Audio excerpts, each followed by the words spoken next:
Hey guys, today's video is on custom tactics and general tips and tricks you can do outside of game to hopefully increase your success in game. Some of these things may be obvious or things you may already be doing, but there could be something new in there for you, so please do check it out. There's not going to be gameplay in this footage, but hopefully it will be useful nonetheless. So to kick things off, you might notice that my formation is in a 4-3-3. And if you watched my videos before, you'll know that I typically favour the 4-3-2-1. The way this is done is one of the worst kept secrets in FIFA, which is custom tactics. We go to custom tactics and we edit the game plans, and then you'll see here on defensive I have 4-3-2-1. What this basically is 4 opportunities for you to make custom play styles, that you can edit in game. However, the advantage of using this, aside from sometimes being able to get chemistry links that wouldn't be possible with other formations, is you can play players out of position, for example Ginola as striker, or Vieira as a centre-back if you want, without taking the chemistry hit that you would have putting them in that position normally, which is super helpful because sometimes players on the wing will just function better in the mid, and vice versa. So yeah, that is how game plans work, and generally why they are really powerful, because while my squad doesn't necessarily merit it, sometimes you could have a formation such as the 3-3-3 where you have chemistry, but then when you're using the 4-3-2-1 it doesn't. So it's something to keep in mind and something that is very useful. Next we have the actual tactics, the meat of the custom tactics, if you will. Now, it's quite boring, I know, but I tend to use balance. I'll talk a little bit about why I don't use some of the others briefly. So, drop back, it was quite popular in FIFA's gone by, but the truth of the matter is, if you're going to use drop back, you only really want to be using it if you're desperate to secure a lead, so you want to just edit it in game, because your players will play so far back, it's just hard to build up, and you won't be able to score any more goals. For build-up play, you could opt for fast build-up, it still works just fine. If it's your playstyle, you might also want long ball. For me personally, I just favour the balanced. I sometimes do long balls, I sometimes do quick little runs, but yeah, it's all about just keeping my options open, so that's why I use balance. Chance creation, there's a lot more viable choices. Forward runs, obviously, it sets up loads of people to collect through balls, but obviously you might go offside more. And of course, if you lose the ball, you've put much more risk involved. Direct passing is kind of interesting. Players will make fun little runs into unusual positions, which can be harder for the opponent to counter.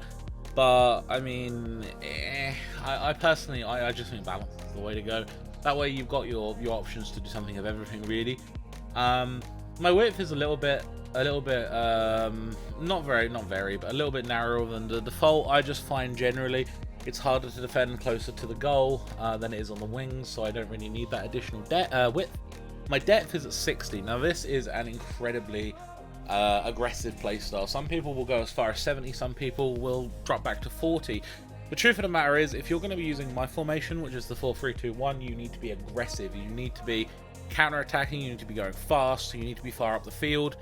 And honestly, being further up the field doesn't really make it harder to defend, because it just makes your line push further up, which means if your opponents are trying to get in behind, they're more likely to run into offside.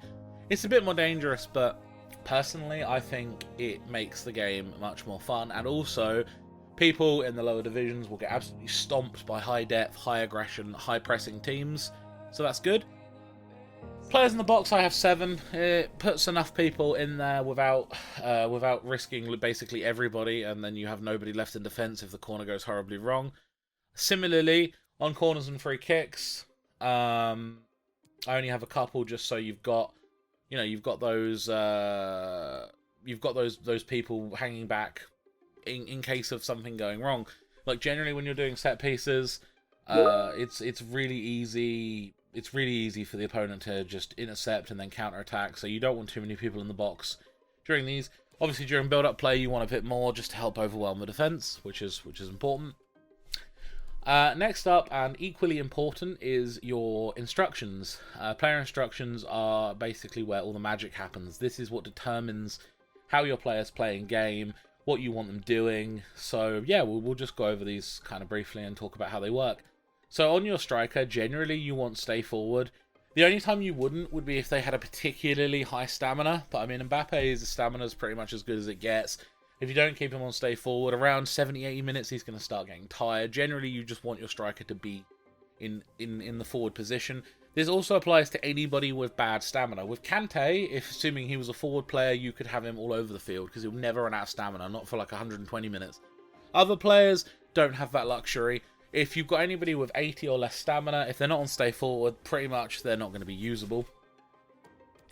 Mixed attack lets him do a little bit of everything. He'll make runs in behind. He'll sometimes be ready to collect the ball. He'll sometimes drop back.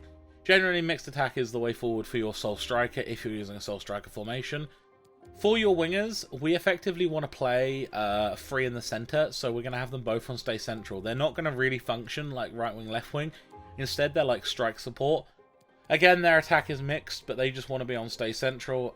In terms of defense support, it doesn't matter if they drop back a little bit. Again, if they're low stamina, you may want them to stay forward, but generally, I just have them on mixed. That way it helps support, because remember, on your wings in this formation, you only have your winger and your wing back. There is no one in the middle that can really do that job. In the middle, I have the left and right CM as get forward. They help join the attack, and they make a more centralized strike force, so you're going forward with a team of 5 as opposed to a team of 3. And they're both on cover wing. In the middle, I have my effective CDM, although it is a CM, on stay back while attacking, and I have them covering the centre. This means they are basically the line of defence before your defence, and a person like Vieira, or even Kante, or, you know, one of the 4th million, I've completely forgotten his name, that's embarrassing, Nkunku cards. Like, there's so many solid CDMs you could use that would just fill this position just being there. If you're using a formation that actually uses a CDM, you have the ability to cut passing lanes, which is really good. On the left back, right back, you want overlapping runs. This just means that when you're moving the ball forward, your winger has a bit of support. It does make you a little bit more viable to counter-attack, but you know what? It's worth the risk in my opinion, because it does help put pressure. Stay back while attacking on both wingers though, because you don't really want them going much further than the halfway line. And what you will find, especially during corners and free kicks, if they're not on stay back while attacking, when your opponent gets the ball and starts a counter-attack, you only have your 2 centre-backs to defend, and that's if you're lucky.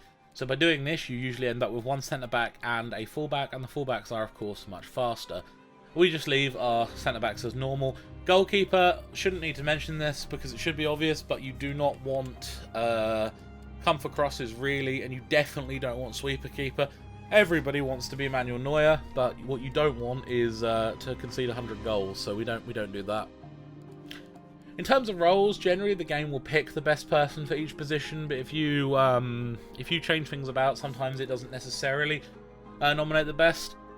Captain doesn't really matter, but you do want to have a look, you know, look who is good at free kicks and you know, who should be doing them. So you see Janola's got 82, we've got 80, we've got 72. No one in my team is particularly good at free kicks, so yeah, that's why Janola's on it. But yeah, the game is quite good at determining these, but have a look at it. Make sure people with the right feet and the left feet are on corners and such. This isn't super important, but yeah, it's just useful to know. But yeah, key thing to take away from this is if you can't get the chemistry you want, have a look at, you know, just custom game plans and see if you can make a formation where you have chemistry and then just edit it as you want. It is one of the most powerful tools in FIFA. We will touch on chemistry styles quickly. I'm just going to go over them pretty briefly, but basically, if your player has less than or equal to 90 pace, 90 shooting, and it's a forward, you probably want a hunter on them, because that'll basically buff them up to 99, you know, if they're around 90. If your player already has lots of pace, obviously you don't want that, but as you can see here, 90 shooting, 84 passing, we stuck a I've completely forgotten the word for it, dead eye on him, so he just has better shooting, better passing. It's generally common sense. Centre backs you want a shadow on to increase their pace, to increase their defence. If they're already fast, you might want to consider something like the powerhouse, just for that extra bit of physical. I think it's physical? No, it's defending, but yeah, that little extra bit of defending and passing, you know, it's good to have. On my goalkeeper, I have handling, just because I feel like maybe it's placebo, but I think they drop the ball a little bit less. And probably the only other notable one that's kind of important to mention is engine. Engine can make a card that doesn't feel good on the ball feel faster. The downside is you don't get like a shooting boost, you don't get much of a pace boost, but what you do get is a card that doesn't feel very good on the ball, see 69 balance, suddenly is 79 balance and feels a lot better. And you get a bit of an agility boost. Generally, engine is just really, really nice for that. Anyway guys, I hope this video was helpful. I hope if you do use the 4-3-2-1 you find great success with it, and I hope you all get where you want to be in FIFA. If you have any questions, please do put them in the comments. I'm always happy to hear from and help out people, and I hope you have a great rest of your day. Take care.